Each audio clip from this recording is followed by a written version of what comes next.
एक रेडियो.com प्रस्तुत करते हैं टेल्स ऑफ पंचतंत्र। पंचतंत्र की कहानियां। समझदार लकड़हारा। किसी शहर में एक मूर्ख लकड़हारा रहता था। एक दिन जब वो खाना खा रहा था तो मक्खियां आ आकर उसे बहुत तंग करने लगीं। वो गुस्से से भर उठा और उसने कमर से पेटी खोलकर मक्खियों पर दे मारी। पेटी की चोट से कई मक्खियां मर गईं। 1, 2, 3 उसने गिना और खुशी से चिल्ला उठा, ओह, मैं कितना बहादुर हूं! एक ही चोट में 7 मक्खियां! मैं क्या नहीं कर सकता। अब वो कोई साहसपूर्ण कार्य करना चाहता था, इसलिए सबसे पहले उसने अपनी पेटी पर लिखा, एक चोट में 7। फिर वो घर से निकल पड़ा। रास्ते में उसने झाड़ी पर फंसी एक चिड़िया देखी। उसने चिड़िया को निकालकर जेब में डाल लिया और वो लकड़हारा आगे बढ़ गया। अभी वो थोड़ी ही दूर गया था कि उसे सामने से एक राक्षस आता दिखाई दिया। अब तो वो बहुत घबराया। डर से उसका खून सूखने लगा, परंतु उसने अपना डर राक्षस पर प्रकट नहीं किया। वो बहुत शांति से खड़ा रहा, जैसे कोई बात ही ना हुई हो। राक्षस ने लकड़हारे को देखा और पूछा, तुम कौन हो? यहां क्यों आए हो? लकड़हारे ने ऐसा प्रकट किया जैसे उसने उसकी बात ही न सुनी हो। इस पर राक्षस को क्रोध आ गया। वो कड़क कर लकड़हारे से बोला, भाग जाओ यहां से, नहीं तो मार डालूंगा। लकड़हारा बड़े इत्मीनान से बोला, क्यों? मैं क्यों भागूं? क्या तुम मुझसे अधिक बहादुर हो? तुम मुझसे लड़कर देख लो। राक्षस बड़े जोर से हंसा और बोला, तुम मुझसे लड़ोगे? क्यों मरना चाहते हो? भाग जाओ यहां से। मैं तुम जैसे छोटे आदमी से क्या लड़ूंगा? अगर तुम देखना चाहते हो कि कौन बहादुर है तो पत्थर फेंक कर देख लो।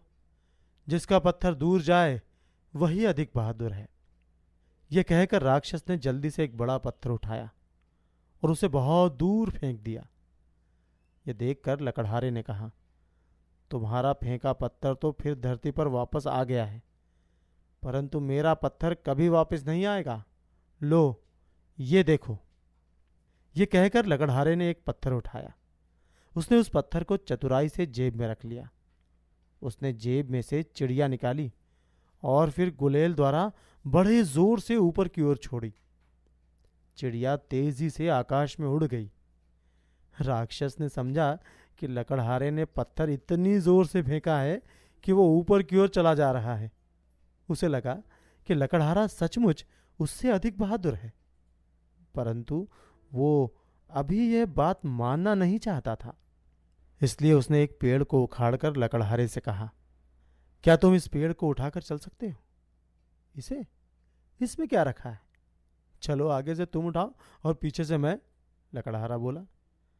राक्षस ने पेड़ को तने की ओर से उठा लिया और लकड़हारे ने पीछे से पेड़ की एक टहनी पकड़ ली। पेड़ का सारा बोझ राक्षस पर पड़ रहा था, अतः कुछ ही दूर चलने पर वो थक गया और हाँफने लगा। उसने पेड़ को धरती पर गिरा दिया और लकड़हारे की ओर देखने लगा। अरे, रुक क्यों गए? क्या थक गए हो? मुझे देखो, मैं तो बिल्कुल भी नहीं थका। हंसते हुए लकड़हारा बोला। राक्षस अपने आप को बहुत बलवान समझता था, पर लकड़हारे को देखकर उसे बड़ा आश्चर्य हुआ। उसे इस बात पर बहुत गुस्सा आ रहा था कि वो इस छोटे से आदमी से हार गया है। मुझे जरूर उसे पाठ पढ़ाना चाहिए, उसने सोचा और लकड़हारे से कहा, चलो भाई, मेरे साथ चलो। आज तुम मेरे घर पर ही ठहरना। लकड़हारा राक्षस के साथ चल पड़ा। घर पहुंचकर राक्षस ने लकड़हारे का बड़ा आदर सत्कार किया। फिर उसने उसके लिए एक पलंग बिछाया और उसे आराम करने को कहा। लकड़हारे ने सोचा कि हो न हो इसमें राक्षस की चाल है। उसने पलंग पर कपड़ा डाल दिया जिससे लगे कि वो सो रहा है। फिर वो एक कोने में छिपकर खड़ा हो गया। रात को राक्षस ने पलंग में आग लगा दी, ये सोचकर कि अब लकड़हारा जल जाएगा। वो खिलखिलाकर हंस पड़ा और बोला, ले बच्चू, अब तुझे पता चलेगा कि कौन बहादुर है। फिर वो सो गया। अगले दिन जब राक्षस सोकर उठा तो उसने देखा कि लकड़हारा उसके पास खड़ा मुस्कुरा रहा था। ये देखकर वो बुरी तरह घबरा गया और भूत भूत चिल्लाता हुआ वहां से भाग निकला। अब लकड़हारा बहुत खुश हुआ और राक्षस के मकान में बड़े मजे से रहने लगा। एक दिन वो पास के एक जंगल में घूम रहा था कि उसने सामने से कुछ सिपाही आते हुए देखे। उसने पूछा, तुम कौन हो? सिपाही बोले, हम किसी ऐसे बहादुर की तलाश में हैं जो उन 2 राक्षसों को मार सके जिन्होंने राज्य भर में उपद्रव मचा रखा है। राजा ने घोषणा करवा दी है कि जो व्यक्ति इन राक्षसों को मार डालेगा उसके साथ राजकुमारी का विवाह कर दिया जाएगा। लकड़हारे ने तुरंत अपनी पेटी सिपाहियों को दिखाते हुए कहा, पढ़ो, इस पर क्या लिखा है?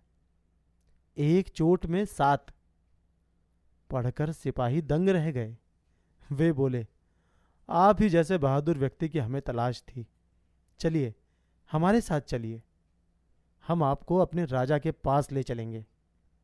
लकड़हारा सिपाहियों के साथ चल दिया।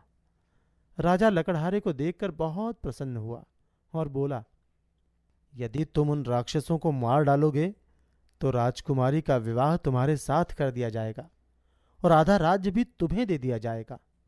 राजा को नमस्कार कर वो तुरंत जंगल की ओर चल पड़ा। राक्षसों को कैसे मारा जाए, वो यही सोचता जा रहा था कि उसने अपनी चुटकी बजाकर कहा, आहा, चिंता नहीं, मार ली बाजी। अब उसने अपनी जेब में कुछ पत्थर भर लिए और उस पेड़ पर चढ़कर बैठ गया जिसके नीचे वे दोनों राक्षस सो रहे थे।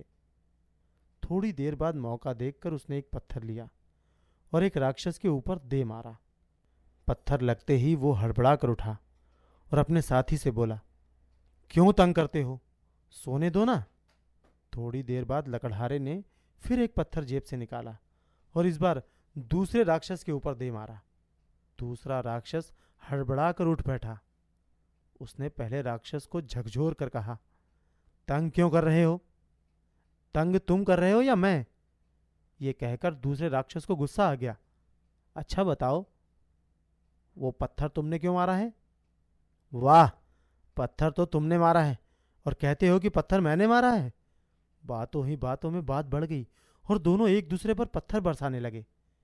इस तरह लड़ते लड़ते दोनों लहूलुहान होकर गिर पड़े और मर गए। अब लकड़हारा पेड़ से नीचे उतरा। उसकी खुशी का ठिकाना न रहा। वो दौड़ता हुआ राजा के पास पहुंचा और बोला, महाराज की जय हो, मैंने उन दोनों राक्षसों को मार डाला है, और कोई सेवा बताइए। शाबाश, वो बोले, तुमने वाकई बहादुरी का काम किया है। अब हम राजकुमारी का विवाह तुम्हारे साथ करेंगे और अपना आधा राज्य भी तुम्हें सौंप देंगे। और फिर कुछ दिनों बाद राजा ने अपने वचन का पालन कर दिया। अब लकड़हारा राजा का दामाद बन गया था। उसकी किस्मत जाग उठी थी। एक रेडियो